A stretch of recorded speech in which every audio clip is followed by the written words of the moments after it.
পিরোজপুর পৌরসভার ড্রেনগুলোর অবস্থা বেহাল। ময়লা আবর্জনায় একাকার, পানি প্রবাহ বাধাগ্রস্ত হওয়ায় ড্রেনের পানিতে বংশবিস্তার করেছে মশা।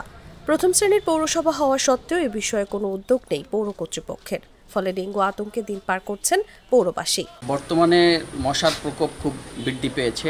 আমাদের একটু বৃষ্টির পানি হলেই এইটা খুব বেড়ে যায়, আর জোয়ারের পানিতেও আমাদের ড্রেনগুলো তলিয়ে যায় এবং নিয়মিত পরিষ্কার পরিচ্ছন্নতা না থাকার কারণে দিন দিন আর কি এই মশার বংশবিস্তার করতেছে। সংশ্লিষ্ট সূত্র জানায়, যথাযথ নিয়ন্ত্রণ না থাকায় পৌরসভার বেশিরভাগ খাল দখল করে গড়ে তোলা হয়েছে বিভিন্ন স্থাপনা।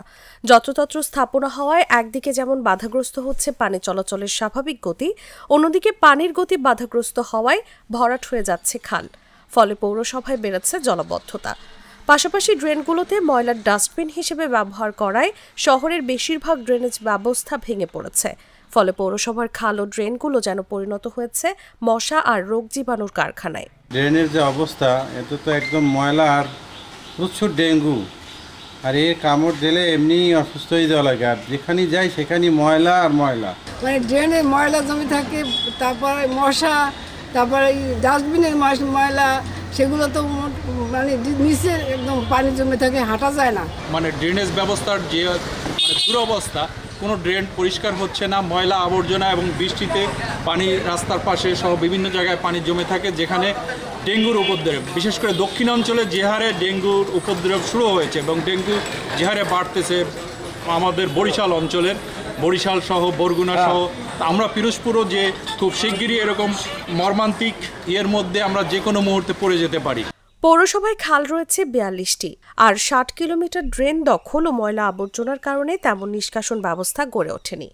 সম্প্রতি ভারানী নামের একটি খাল স্থানীয় বিভিন্ন স্বেচ্ছাসেবী সংগঠনের উদ্যোগে খনন ও দখলমুক্ত করার কাজ শুরু হলেও বাকি খালগুলো এখনও বেদখল।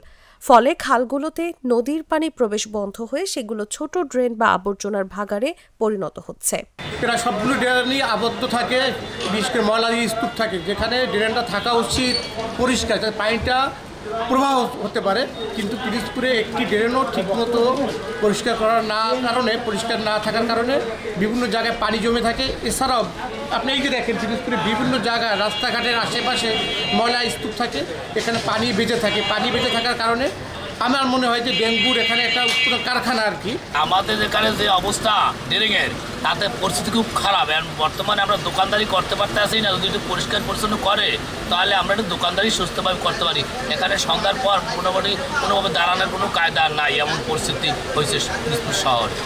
পিরোজপুর শহরের মাতৃসদন সড়ক, উকিলপাড়া মধ্য রাস্তা, শিক্ষা অফিস সড়ক, কালীবাড়ি সড়ক সহ বেশ কয়েকটি আবাসিক এলাকার ড্রেনগুলো ডাস্টবিনে পরিণত হয়েছে।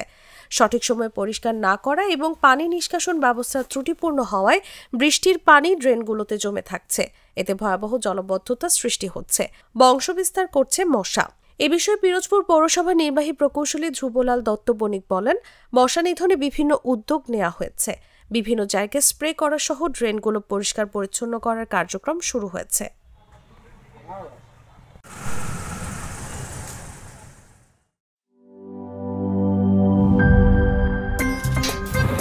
আমার একটা স্মার্ট সিদ্ধান্তে 25% গ্যাসের খরচ কমেছে। ভাবছেন কিভাবে? সাধারণ গ্যাস স্টোভ বদলে আমি এনেছি আরএফএল গ্যাস স্টোভ। এর সাইন্টিফিক নজল ও ব্রাস বার্নার ক্যাপ সমানভাবে তাপ ছড়িয়ে রান্না করে দ্রুত, তাই গ্যাসও বাঁচায় 25%, টাকাও বাঁচে 25%। আরএফএল গ্যাস স্টোভ নিরাপদ ও গ্যাস সাশ্রয়ী।